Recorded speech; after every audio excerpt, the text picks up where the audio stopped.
I'm very excited to welcome you today. I'm Tricia Davis-Muffet. I lead Global Public Sector Marketing for AWS. And we're super excited to have 5 fantastic women working in technology today, executive women here with us to share their experiences.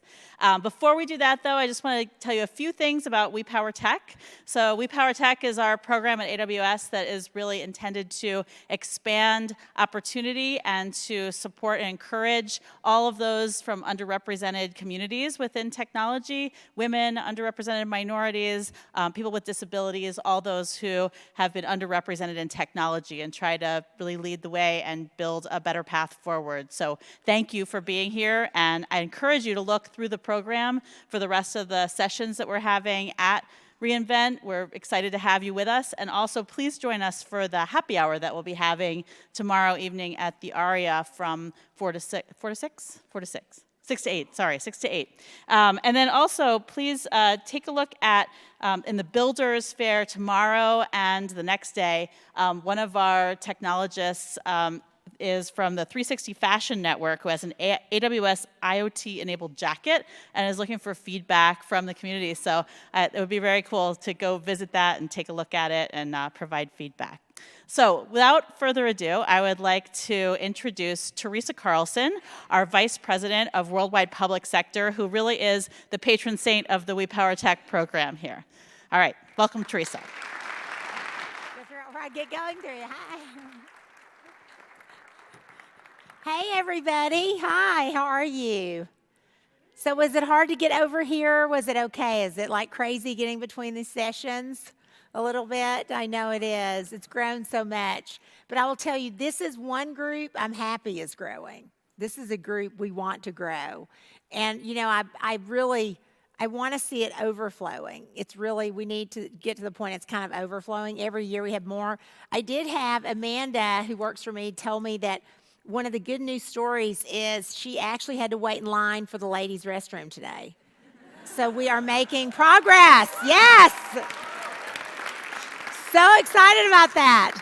I used to go, bye guys, though I would just walk through, and then I was like, this is not good. We need to be able to, we want a big line at the ladies' restroom. So welcome again, and welcome to the We Power Tech Lightning Talks with Executive Women in Tech.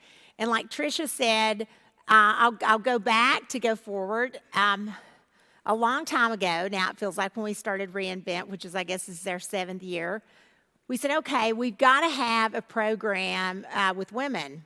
And so we had a panel discussion, and for a couple years, we just had like a panel discussion. We had a little room, we had a luncheon, and it was overflowing. We had a lot more women and men come than we had room. And over the years, we've kind of evolved, and we tried a couple of iterations. And about, I guess it's been 2 years, we launched, or about a year ago now, we launched We Power Tech. And like Tricia said, it's about inclusion, diversity, really trying to get an environment within the technology companies that has a more diverse, more kind of culture of openness, so that we really can build on the skills of women, empowering the workplace. So thank you all again for being part of this. My presentation's really short, and I'm gonna kind of go into, I've got a few slides here for you, but I'm gonna just give you my kind of personal story along with this as we go into it. And this is really based on some of the stuff I'm going to share is based on new findings from the McKinsey & Company Lean In latest report. Have any of you read that? Christine, have you read that? If you haven't, I encourage you to go online. You can download the report and read it. It has some really interesting findings. Some things I don't personally, it's not my experience, and I'll share that. Other things I completely relate to. But kind of some of the statistics that you'll see is women in the workforce, only 25%, which seems crazy, especially for those who are at home with their children. I bet they would too. I'm in the workforce every day. Women in technical roles, 40%, not where we want it, but better. It's improving, which is good. And women in senior roles, 40%, better, but not where we want it to be. So Now, this one is where I kind of had to pause for a minute because this is one of the things that they talk about in the report, which is a little bit of the topic will be about women as onlys as a worst experience. And one of the statistics was 1.5x more women are more likely to leave a job when they're kind of the only and they feel like their skills are challenged and there's a lot of negatives. But I'm going to kind of share with you my experience here. For many years, there's times I was the only, still an only a lot. I go to the Middle East. Sometimes I am the only female in the room. But I've actually used that as an opportunity to try to expand what I do and bringing more women into the environment. So I would kind of challenge you, instead of looking at this and saying, yeah, it's all bad and these things are not good, I would kind of challenge you in this group to look at this as an opportunity. Number one, if you are the only individual in your small group or at the table, or you need to look at it as how do you drive change based on that. And I've never seen it as, I'm kind of like, okay, if I'm the only female here, I will make sure that my voice is being heard and that I do have a key voice and I'm smart and data-driven in what I'm saying and I'm talking about. And I'll make sure that individuals understand I'm an equal in the room. So I think just kind of taking this and saying, how do I kind of turn it into an opportunity to drive change, is what I would say. Because it's very easy to take a negative route on these things, believe me. But we are driving change. Just by you all being here, we're driving change. And we've got to work as a team, as a group, to drive more change. Now, here's the one thing that personally I've noticed. So as an only, what do we do? Well, I would say this says stay at the table, which 81% of the women intend to stay in the workforce. But even let's kind of go deeper on this. I would say when you get a seat at the table, definitely stay. But when you get a seat, make sure that you have a voice when you're there. Because just getting a seat is not enough. It's really having a voice when you get there to make impact and drive change and be heard. And there's things that you can absolutely do when you're there with a seat at the table.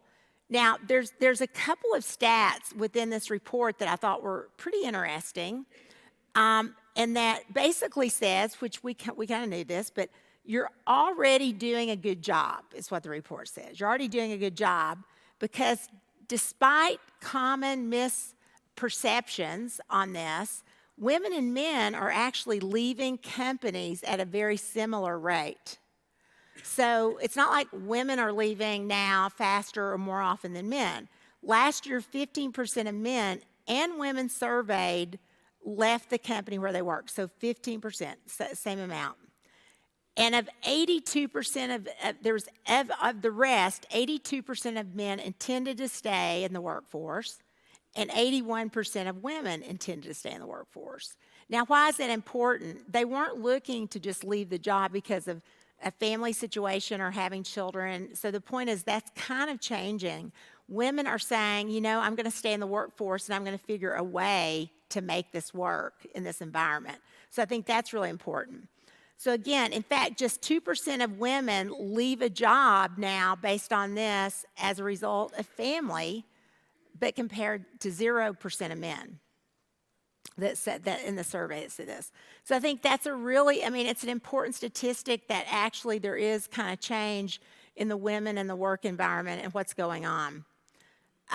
Now, this is where we can do better, and the men can actually help us do a lot better here, which is connecting with each other and staying connected. I have a really good friend in the room, Tammy Longaberger, and she has been my connectedness for a long time. I talk to her, I share, I get feedback. She's been a female executive, and it's important you have individuals in your life that you can connect with. And you can really have opportunities. I have men in my life that I also connect with. But women, it's important for us to create these opportunities. And when we create them, it's also important to take feedback from each other and then look for the ability to drive change based on that. Because again, I would say getting together and just complaining is not where you want to be. Like getting together and complaining about things it doesn't solve the problem. It just creates more. So when you connect, and when I shared earlier, get a seat at the table. And when you're at that table, whether you're an only or not, you still need to find an ally at that table you can connect with. And it's important that you say, as an example, when you're in a meeting and you may be the only female at the table, you still need to connect with a male counterpart and say, here's what I'm going to present today, or here's my idea. What do you think about this? Can you help amplify my voice in this room? Can you help give me feedback? So you need to find allies. And in fact, I'll offer a couple of things that we've done in my organization. One is started We Power Tech to help scale across AWS and around the world. But we just started a new program this year with our HR team called Amplify. And we did Amplify because data tells you a lot. And if you don't understand your data, you can't really drive change. I mean, we can talk a lot, but you really have to investigate and understand in your organization what's actually happening. So Michelle, who runs my HR, is somewhere here too, there. So Michelle and I started diving deep into our data. And we found a couple of stats that we weren't happy about. I track how many women I have, how much diversity I have. But, it doesn't make it any easier because you still are like, what are we doing wrong? How do we need to change these things? What are the programs we need to drive? But we didn't like the fact that we're seeing some diversity movement in the organization that we didn't like. So we kind of stepped back and said, what do we think we can do about it? So we just launched this new program. So I don't have data yet to give you, but next year, hopefully I can give you more data. It's called Amplify. And Amplify is a program where all of our managers nominate individuals across the organization with any type, diverse backgrounds of any type, gender diversity, female leaders. We also look at military as a diversity group because what we find is military actually coming in new struggle with making it sometimes in the environment without having some coaching. They've been in a completely different environment, and all of a sudden then we drop them in. Even I find new government employees that have been in government, and you drop them into a commercial company, and you're like, oh my gosh, they don't know how to adapt. So Amplify is you nominate someone, then our HR team goes to those individuals and says, you've been nominated for our Amplify program. Would you like to participate? It's not, we don't want to force people, but they're like, okay, well, what's Amplify? Well, it is where you are paired up with a senior leader and they help amplify your voice. So they take you into all kinds of situations to teach and train. You get to ask them all kinds of questions. You're put in business meetings and situations. And the point is you learn about a diverse set of opportunities from a business leader that you might never get, or a technical leader. So that's what Amplify is, but the goal is, like I said, we just got it started. We're going to have our first cohort here starting up shortly, and we'll be tracking it, so I'll tell you, but that's kind of a program we're trying to do, because I don't want to lose the great staff I get, and I want to understand why would they leave the organization. And what we have kind of heard is sometimes you do feel like you're an only. And we don't want those onlys feeling like they're not supported in what they're trying to do. So we got to create those day-to-day opportunities for women and our different populations that we have in general across the organization so that they feel like we're being inclusive. The other thing is kind of making sure that we are looking at fair hiring and promotion practices. You have to be so careful and conscious of having unconscious bias. We see that. If you look at the report, and here's some of the statistics for hiring and promotion. For every 100 men promoted to managers, 79 women are promoted to managers.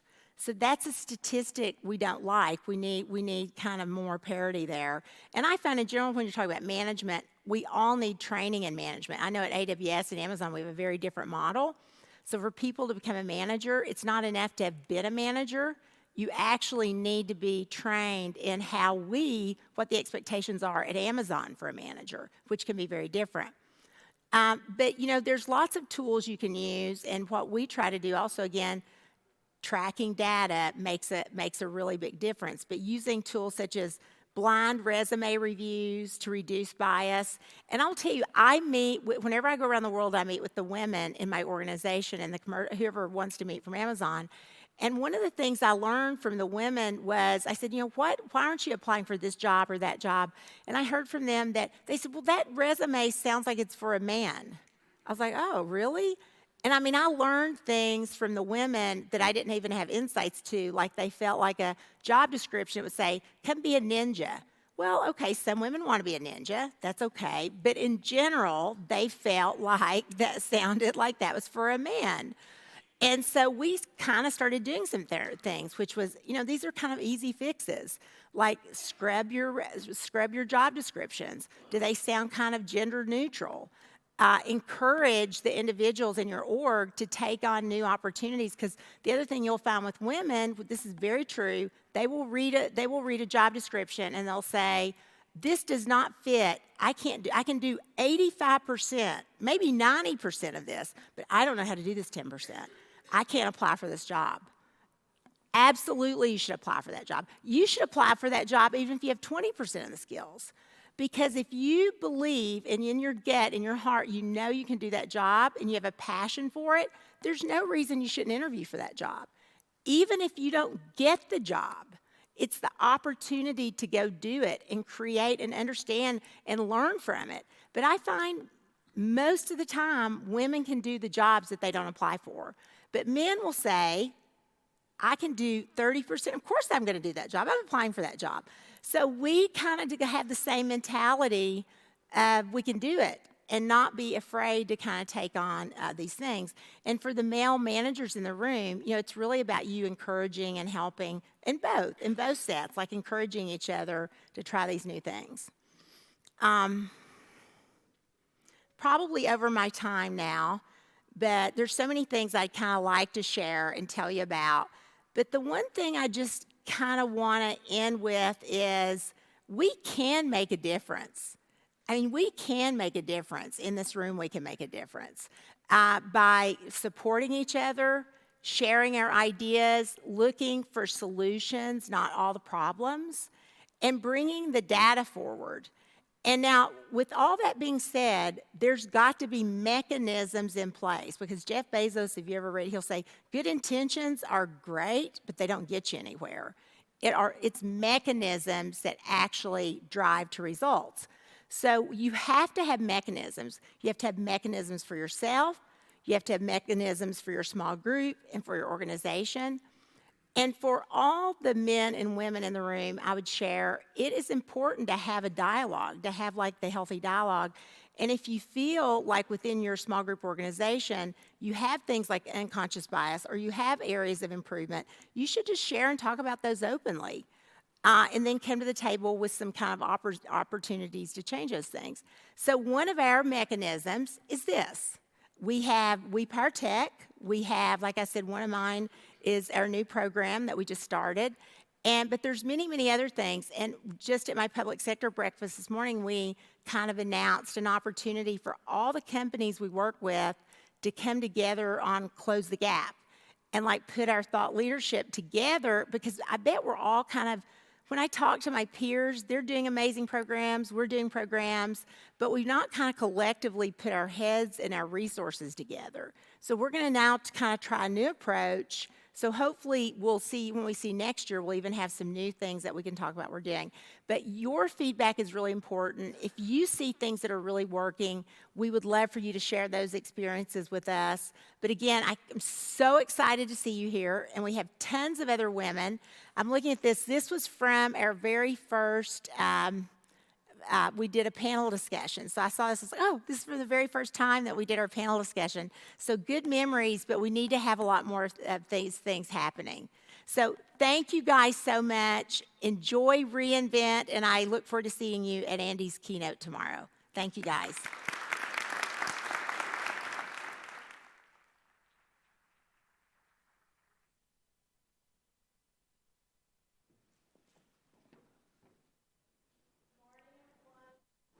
You know what I'd like to see one year? I want to show up here. and go and get my swag. Did anyone go get swag yesterday at Expo? I want to go get my swag, and they're giving out earrings, right? Like the logo on your ear. Why haven't they thought of this, right? Like, and I want them to be compelled enough that there's so many women here that they're going to give you hyaluronic serum moisturizing little packets, because it's really dry here in the desert, right? You know, my journey to the clouds, smooth as silk, right? Wrinkle-free. Thank you. In 1988, I graduated from the first computer science class in my university in the Philippines. And I mean, who would have known that 30 years later I'd be standing here at the largest cloud conference in the world. I'm so honored. So my name is Angelique Faustino. I am the head of analytics platform technology at Refinitiv. Refinitiv is a brand new company that used to be the finance and risk division of Thomson Reuters. And my teams, my engineering teams, I've always been an engineer or an engineering manager. My engineering teams operationalize models and algorithms to produce analytics as a service for the global financial markets. And today what I want to talk to you about is how I've changed the way I lead. In my 30-year career, I've had to reinvent myself more than a few times. I've been leading for about 12 years now, but I found that a few years ago, I just wasn't getting the same results. Now, I blamed it on the millennials at first. But then not only did I end up reinventing myself, taking action to reinvent myself, I found that actually I wanted to be led the same way millennials want to be led, right? Oops. There, I was supposed to be on that one. Okay. So yeah, Refinitiv. Okay, so you know, in order to do that, I read a lot, and that habit stayed with me. So for years, I've been reading tons about leadership research, and I just want to share a few key themes with you, right? So technological advancement, right, AI, machine learning, is compelling leaders to focus on innately human skills, right? So these two big bodies of research here from Infosys and the World Economic Forum earlier this year has said that we need to be more human to lead in the future, right? And even brain scanning and neuroscience is confirming what psychologists have long told us about how we respond to leadership and about how we learn. And then Google, champion of leadership research, right, in the technical world, they found that the biggest differentiator of a high-performing team is not a strong leader. It's not a strong business process. It's actually psychological safety. Teams feeling safe, right, to share their ideas and take risks. They have metrics. So, okay, since I only have a few minutes, I want to share with you a summary and a synthesis of everything I've learned over the few years about leadership research in just a few minutes. Okay, so, oh no, can you see? Oh dear. There's supposed to be white text in those black blocks. Oh well, you know what? It's going to be on SlideShare, and then you can see, and then, you know, maybe it's a homework or something. But so here are some attributes, right, that describe a leader most of the time. Super familiar. Here is some attributes that describe a transformative or a more human leader. If you look at those adjectives, the missing ones aside, they're almost the opposite of each other, right? Why, right? Like you see these words, trust, motivation, distribution of leadership, right? But don't get me wrong, it's not just about emotional intelligence or getting the most out of our people, right? It's also about being open to new ideas and new experiences, being engaged and attuned to your surrounding environment, making the connections that the machine can't make for you. So it's actually the agility, the creativity, and the resilience that is wired into our human DNA that is going to make the difference for our organizations in a time of constant and disruptive change. It's who we are as human beings. It's amazing, right? So I have a hypothesis. The research is all gender neutral. It's also generational neutral. But I believe women will thrive in this sort of environment. Now think about this. We are inexorably on this journey towards technological advancement. Leadership is going to be different. There's a virtuous cycle, is my other hypothesis, that companies that take deliberate steps, i.e. mechanisms, right, like Teresa said. Companies that lead the edge on this type of leadership and take steps to transform their culture will automatically become more diverse, and they'll also be more competitive. Right? So maybe, wait, let me validate my hypothesis. Maybe I can do that right here. I would want to work for a company like this, right? Who else would want to work for a company like this? Raise your hand if you want to work for a company like that.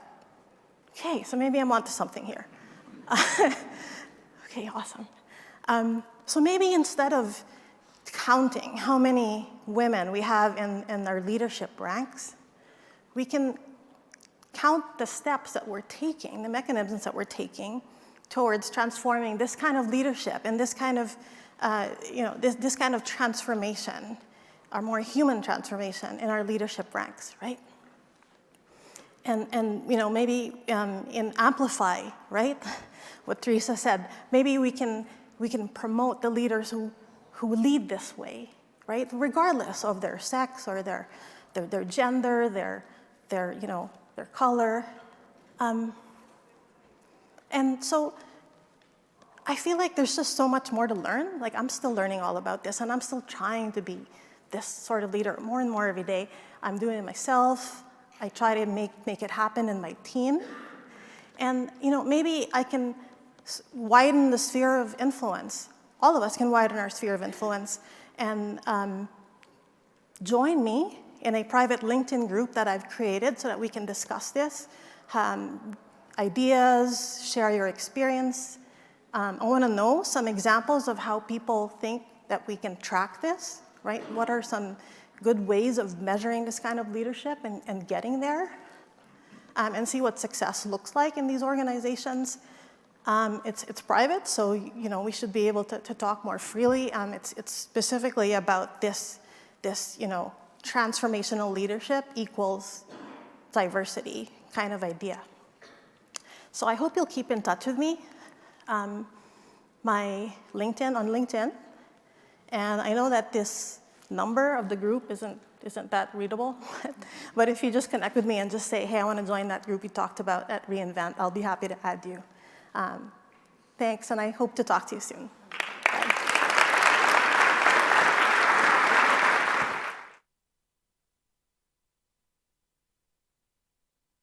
So we're going to go back a little bit, and I think actually the other way around. Hello, I'm Siki from Accenture. We'll talk about Accenture in a little bit. What I want to do is, I have only one slide, and I get there, is to come back to you. And as diverse as you are, but the you. And I'm going to share my experience.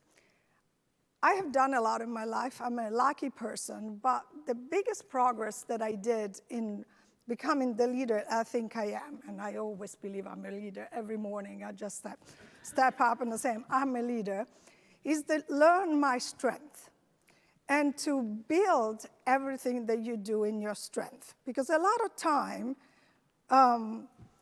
we as female don't, let me see if it's there. Oh, here we are. I'm there. This is me, and this is my quote, is we don't know our strength. So I am a very curious person. And sometimes to the point that I'm annoying. When people say something new, I ask why and why and why. And then people say, come on, girl, go and read a book about it. But it is a strength because I'm always wanting to learn. To the annoying point, I'm very passionate to the borderline of assertive because I really love it. And I have become courageous. So I am not born in the United States. I came off a boat. Actually, it was a nice plane. And I just wanted, and I love technology. Even if I didn't study technology, if you look my LinkedIn, I actually majored in civilizations at a French university in a paper. All our tests were on paper at the time, and still they do it on paper. And when I came out, I went in finance, and I hated it. I said, if you talk about millions every day, you cannot really have a passion about something. And I learned these things about technology, and I started from the bottom, and people wanted me to go on sales, and I said, no, I want to run projects. And I built a courage. So my first giveaway for you is learn your strength. Just take a Gallup Strength Finder, Myers-Briggs, any test you want, and learn your strength and build the courage on that strength. Because when you have that, after you go into the bathroom and cried your eyes out, you come out and say, I know my stuff, and I know because of this strength. And everybody's got different strength, and build on that. And on that lesson, I came to the United States, and I was a first on many, but I decided I wanted to be a CEO. So I went out, and I became a CEO of a startup.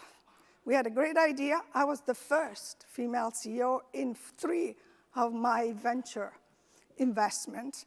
One of them had a venture partner that was a female. That was pretty good. At least we had something to talk about. But it was pretty hard on that first. But I built it on the courage. Did I know how to do it? No. And then I learned how to partner with my colleagues, male. I had a very strong, chairman, and he was successful CEO and everything. And I say, teach me how to be it. And so the other things I learned is that you have to be passionate, but you have to have humble patience in it.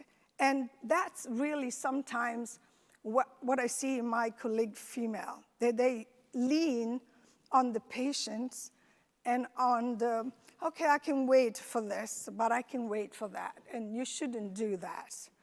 You should actually build on the strength of your courage every single day. So I became a CEO, did a great exit, did another one. Then I said, yeah, I'm going to go back to corporate. And I went to a consulting firm, CSC at the time, and they actually bought a lab out of Sequoia. We were going to build a company, a cloud company, very similar to DataPipe. And we built a business for cloud. For a nanosecond, we were on the same Magic Quadrant with Amazon, just for a nanosecond. But the beauty about that is I learned that this cloud technology that we have really is powering the world of the future, inspiring the generation that we have to serve, sell, and grow. So on that note, I'm going to ask you another personal thing, and this is the second thing. Every day, you have to find the courage to coach. And everybody wants to coach the guys next door. They want to coach somebody that they know at the office. Do that. By the way, my limit on coaching is 4. I tried to do 5, and then I got crazy. So I just said 4. But I have 2 that has to be young female of the age of 14. 14 because that's the age that the girls go, it's not cool to be in technology, and we lose them. And it takes a long time to come back. The important thing is to teach them that technology is not only coding, but there is a lot of other things that in the female mind, they can learn how to write, how to market, how to present, how to communicate. If we don't have that, technology will always stay in a server someplace in the middle of the desert. So please do that. Too young, go to the nearest school, get them, and help them out. If they're underprivileged, better for you. Your best joy will be when they go to college, and you'll help secure their college funding for what they're going to do. So that's the third thing. Let's talk about Accenture. So after I did 2 corporate, I was lucky enough to take a year off. That's a precious thing. Actually, I had to consume a couple of non-competes, so I said, I'll take a year off. I went to Thailand for a month. I learned how to do yoga, to meditate. By the way, I left Thailand. I cannot meditate anymore. Must have been the silence. I live in New York City, so it's hard to meditate in New York City. But during that year, what I learned is that you have to come back to yourself again, and that's the end of it, and decide what you want to do and where you want to do. So the power is on you. When people come into my office and they start with the, I'm going back to yourself, power to, what's your message in that moment? So the power is always back to ourselves. Yes, there are a million things in life that make our life different, but the power is in ourselves. So I decided to join Accenture. Why? First of all, because they have a very interesting gender approach, and I'll give you some statistics. By 2022, we want to have a 50-50 male to female population. We are around 34% now. Last year, the hiring was 50-50. And the conscious effort is to have parity of gender. So if you have 3 guys, you have to have 3 girls. Vice versa, if you have 3 girls, you have to have 3 guys. So it isn't that we pick the girl because we want to pick the girl. We pick the girl because she showed us she has the skill and wants that job and wants to make it happen. So that's, if you have it from the top, it just permeates down. In the MD ranking, we are only 38%, so there is a little bit of work to do, but you have to bring the leader from outside. The second thing why I joined Accenture is because I really love working with clients and disparate, clients and, help them in their journey to cloud. And more than journey to cloud is their journey to innovation and transformations. And the best day of my life is when I can see a client that moves from the old way to the new way and has that little bulb in their head, and the future is the possibility. Because our enterprises are all under attack to each other, and our job as whole, female, male, any gender, is to help the next generation of company can give us the best leader, the best service, and the most peaceful world we can provide to each other. Thank you for listening to me, and I want to pass the day. You can find me in LinkedIn. There is only one Siki. I mean, there are a few, but Siki in LinkedIn, there is only one. And try to go to school with a name like Siki. You build the courage yourself. Thank you.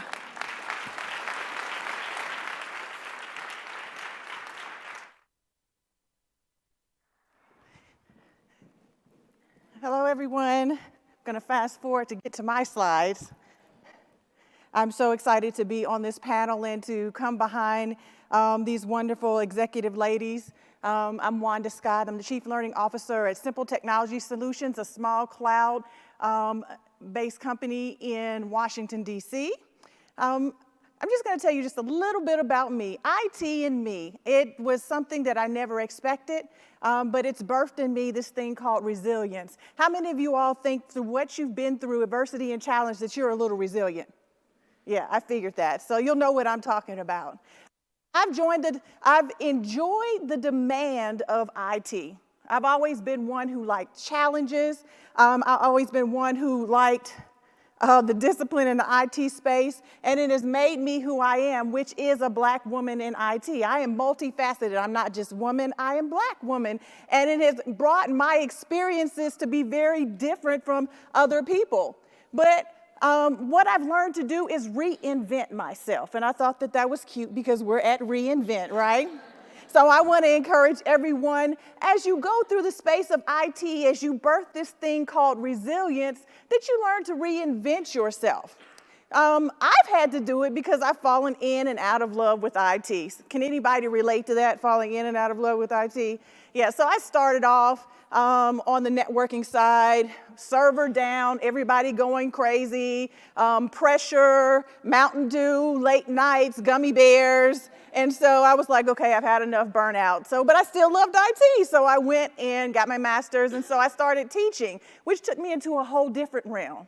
So I fell in love with that as well because I could see the lights going off in my students' eyes when they got it and when they fell in love with IT and when they became passionate like I was passionate in front of the room. And plus it was exciting to me because they weren't expecting to see this black woman come in the room and talk to them about Microsoft Server and talk to them about Cisco and then talk about my experiences. So it was just great. So after that, I've loved the lessons that I've learned in empowering people and talking about mentoring and making that change. So how many leaders do we have in the room?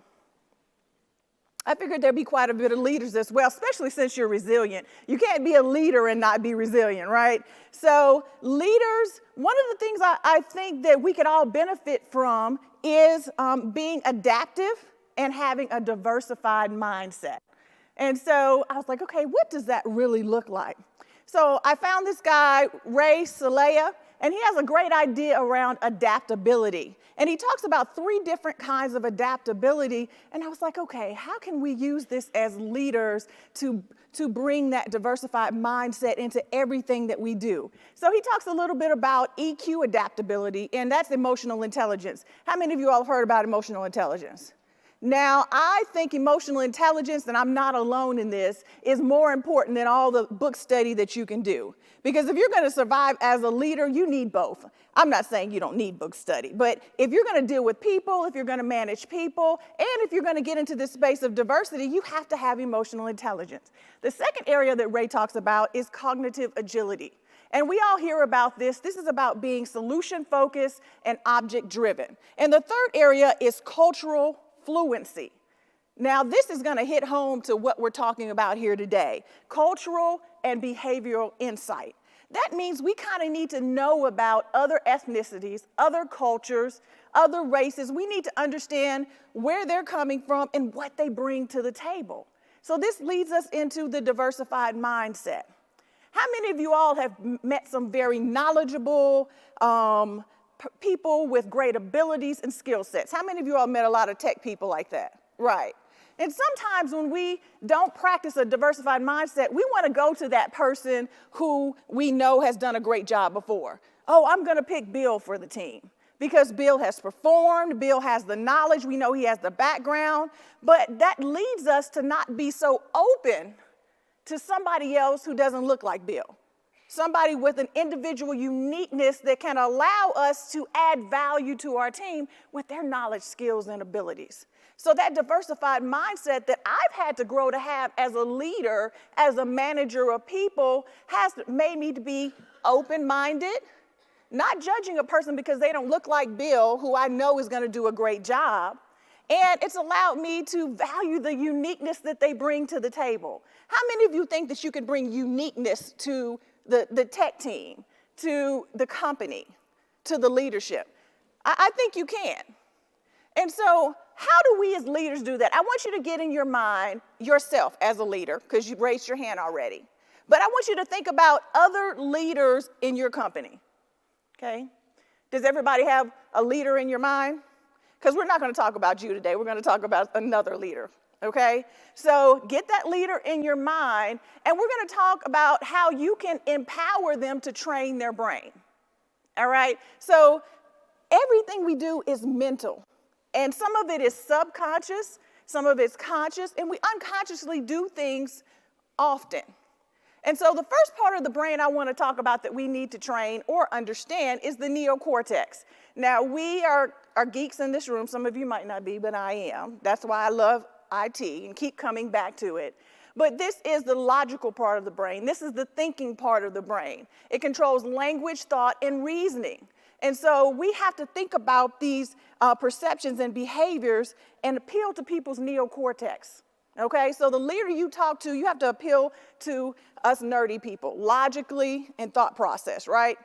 Then there's another area of the brain called the limbic system, all right? This is our emotional center. This is where we keep our subconscious thoughts about experiences that we formed with other cultures, other people, and if we don't understand that this is an unconscious thought process that we have, we might not seek for new information and new relationships with other people. So as leaders, we have to kind of put ourselves into a position where we're around those other people so we can form new experiences with them.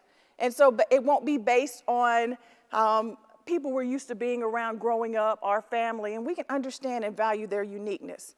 The third area of training the brain is the basal ganglia, and this is where our gut reaction comes from, right? Our instinctual center. And a lot of us respond that way. Remember the example I gave about Bill, where whoever that leader is in your mind, he might go say, okay, my instinct is somebody approaches Bill and says, who do you want on this new team that we're building, right? And Bill might, the leader might immediately say Bill, because that's just instinct. That's the gut reaction because Bill has performed in the past.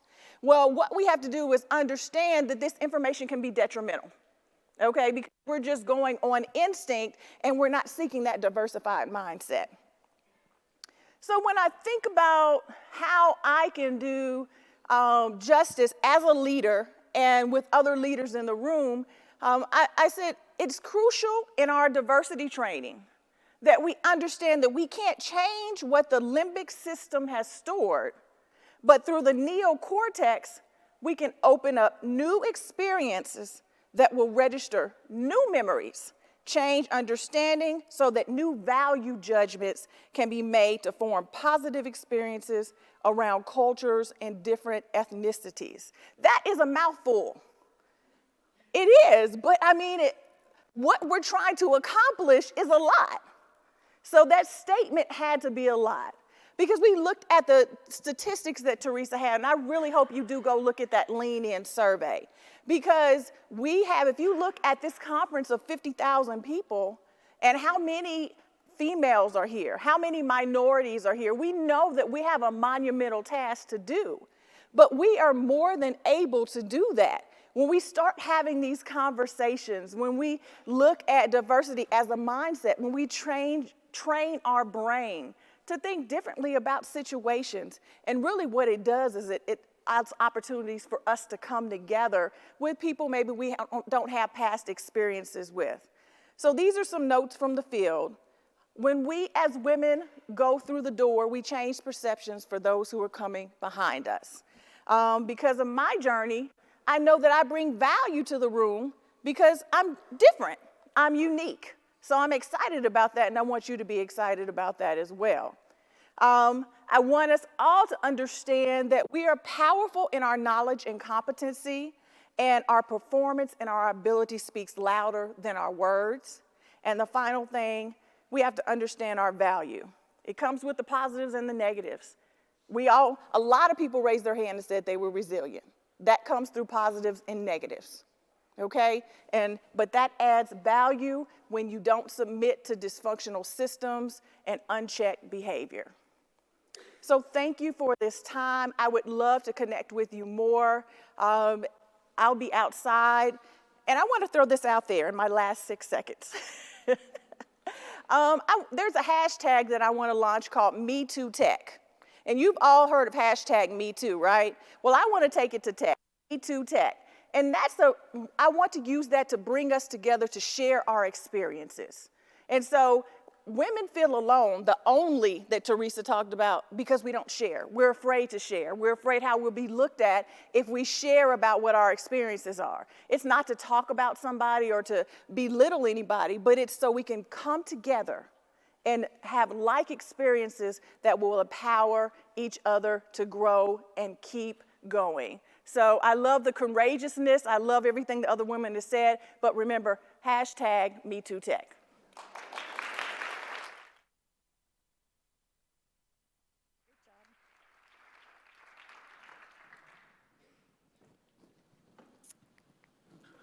Hi there. I'm Kim Bartow. I'm the Vice President of Entity Analytics at Novetta. Novetta is a 900-person company outside of Washington, D.C. We specialize in very large-scale technology and analytic solutions that mostly power our national security. We are an advanced consulting partner with AWS, and we have the government and machine learning competencies. I would say that I'd characterize Novetta's culture as one that prides itself in trying to solve our customers' toughest problems. And really, that all gets down to just keeping us safe. There's a lot of research. Teresa mentioned some from McKinsey. There's also some from Deloitte Australia and Forbes and Catalyst that all shows that diversity and inclusion drives better outcomes. Things like higher innovation, higher levels of innovation, longer-term retention. And we need all those things working for us if we're going to continue delivering at the levels that our customers have come to expect from their Novetta teams. So my experience in my career in technology is probably atypical, actually maybe more like Siki's. So I went to a small liberal arts college in Pennsylvania, and I majored in economics. When I graduated, I had to figure out what to do with an econ degree. So I saw an advertisement for a management analyst. And it was really vague. I had no idea what it was, so I couldn't rule out that maybe I was one. So I started doing that, and then I started leading teams doing that, and then I pivoted and started leading teams that were doing more and more technical work, to the extent that I decided to go back and get a master's degree in information systems, just so I could speak the language and understand it a little better. Ever since then, I've been leading teams and organizations that deliver very technical solutions to our mission partners in the federal law enforcement and IC spaces. When I think about diversity and inclusion, I think a lot comes to mind, and I think very broadly about it. To me, it encompasses a lot of things. I think diversity in hiring is super important, but I think that only gets them in the door. I think it's inclusion that's going to keep them there. And luckily, inclusion is what we can best affect as operational leaders in this space. So diversity and inclusion, to me, encompasses, obviously, race and gender. That's what we're talking a lot about. But I think it's broader than that. It's people's age and their physical abilities, their world perspectives. It's their life circumstances. A lot of people have different levels of commitment with their communities and their schools or family responsibilities. And here's a spoiler alert. There's a really rich array of personalities in tech, and they all have to come under the tent. And so, we have introverts and extroverts. We've got veterans. We've got civilians. We've got people with very non-traditional backgrounds, educations, sometimes non-traditional work habits or senses of humor. We've got it all at Novetta.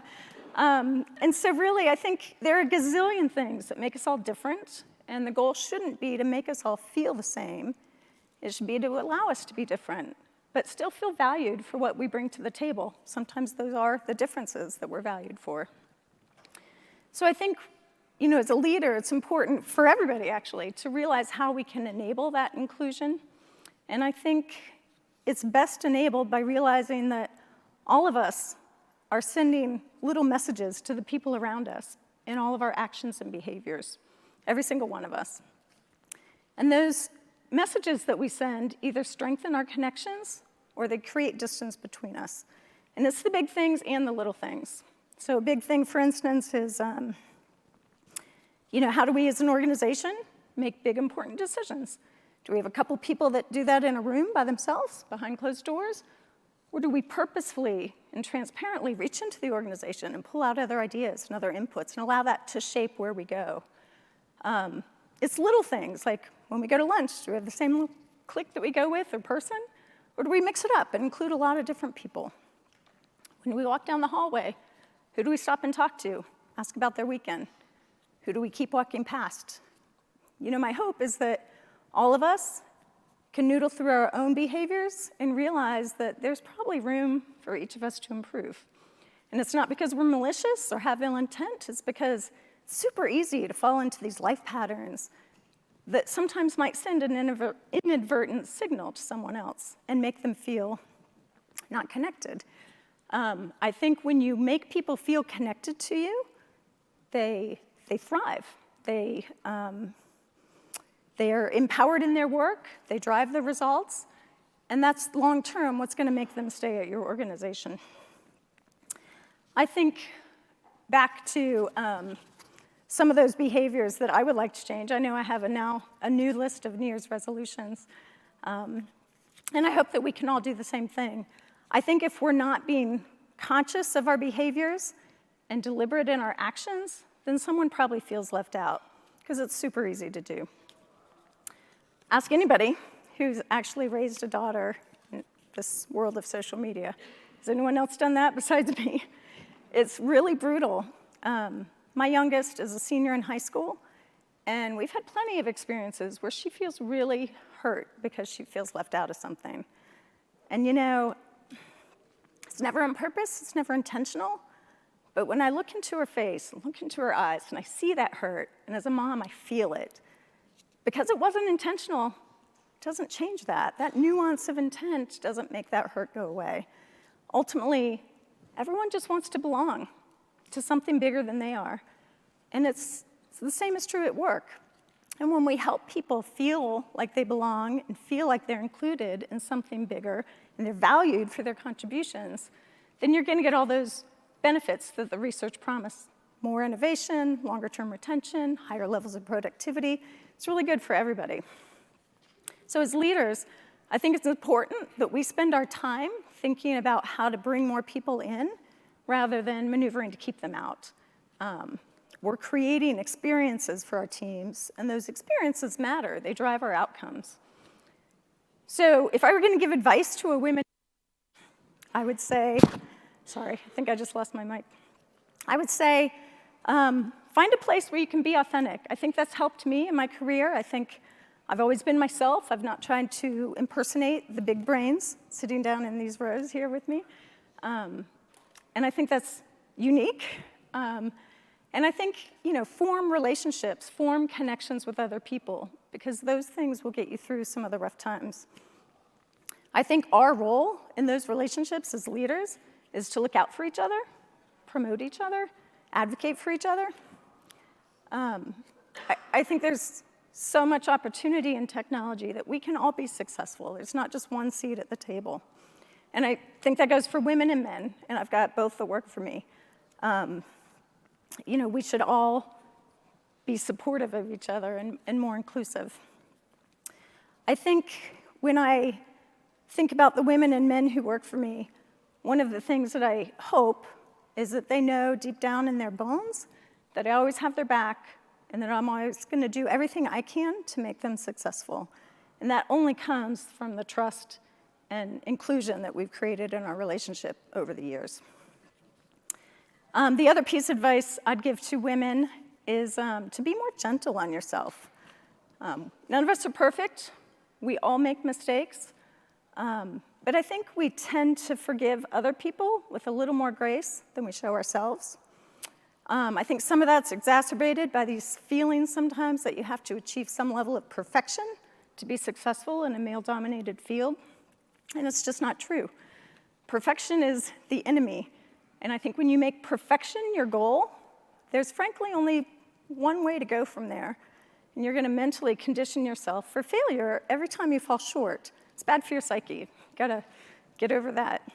So I'd say know that you're going to make mistakes. And when you do, own them. Own the repair.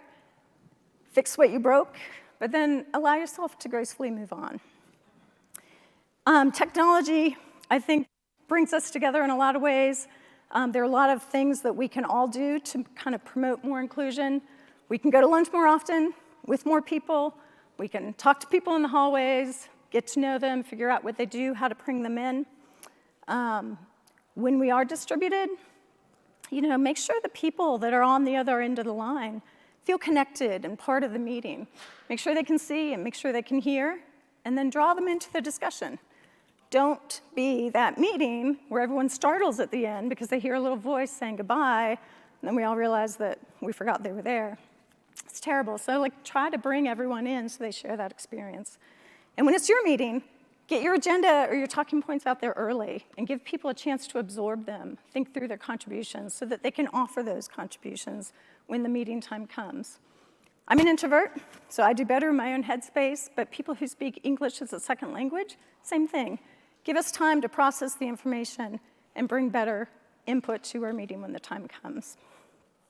So overall, I hope the takeaways that I'll leave you with is that we have to be mindful of how we're making the people around us feel, and we need to make them feel like they belong and that they're part of something bigger, because they are. And I think inclusion will happen when we all kind of take ownership for the experiences that we're creating for our teams. So I'll close by saying that 3 years ago, almost to the day, I had the privilege of hearing FBI Director James Comey speak in a closed session. And it was just a few hours before the San Bernardino tragedy unfolded. And ironically, he was speaking about diversity and inclusion and tolerance and bias. And the one thing he said that has stuck with me since is that it's hard to hate up close. So I'd like us to all move a little closer and do a little better with inclusion. Thank you.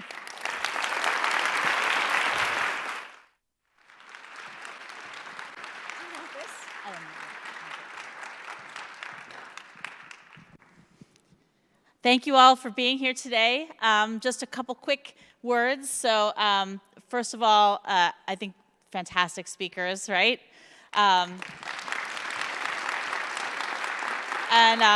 Sasha Thompson, who leads our We Power Tech program, has described diversity and inclusion as diversity is being invited to the party and inclusion is being asked to dance. And I hope you all feel invited to dance, and we hope you'll join us again tomorrow at the We Power Tech reception at 6 p.m., and also come to more of these sessions. Look throughout the list of sessions going on here, and please join us for the We Power Tech sessions throughout the event. Thank you very much.